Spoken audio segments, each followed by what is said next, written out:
British Prime Minister Boris Johnson and EU Commission President Ursula von der Leyen are due to hold face-to-face talks in Brussels. We're now just a little over 3 weeks away from the end of the Brexit transition period, and there is still no deal in sight. To talk a bit more about this with me now, let's bring in France 24's international affairs editor, Philip Turle. Philip, with no free trade agreement yet agreed between Britain and the EU, the prospect of a no deal is really becoming more and more likely. And after months of negotiations, there's still no breakthrough on the three main sticking points. First of all, just remind us what those three main sticking points are.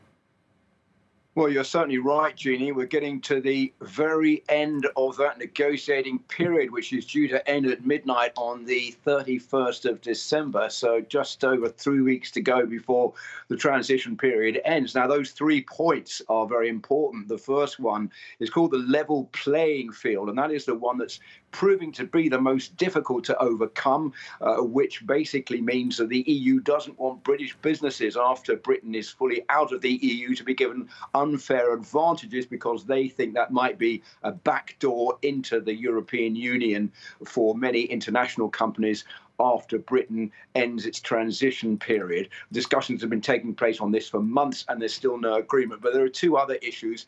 The other one is policing. How are the new agreements between the EU and Britain going to be policed after Britain finally leaves the EU once and for all?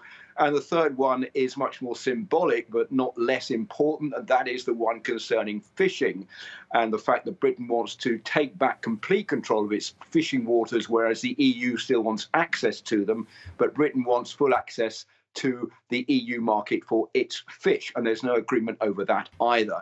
So those are the three sticking points. And for months now, there have been repeated statements from EU officials and from British officials that both sides want a deal. Both sides are working hard to get a deal. We've had 2 phone calls between Boris Johnson and Ursula von der Leyen in the past couple of days.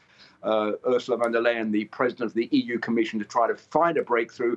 There is still no breakthrough to this week. In a couple of days' time, either Wednesday, tomorrow, or Friday, Boris Johnson is due to travel to Brussels in a last-ditch effort to get an agreement for Brexit, for a trade deal before the 31st of December.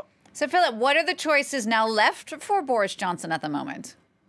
Well, Boris Johnson is a populist leader in the UK. Many of them compare him to Donald Trump, although there are not many comparisons to be made. But there are 2 choices that he faces. The first one is, do I accept a deal and therefore go against what many of those who voted for Brexit back in 2016 want? That means total separation from the EU. Do I align myself with rules of the European Union?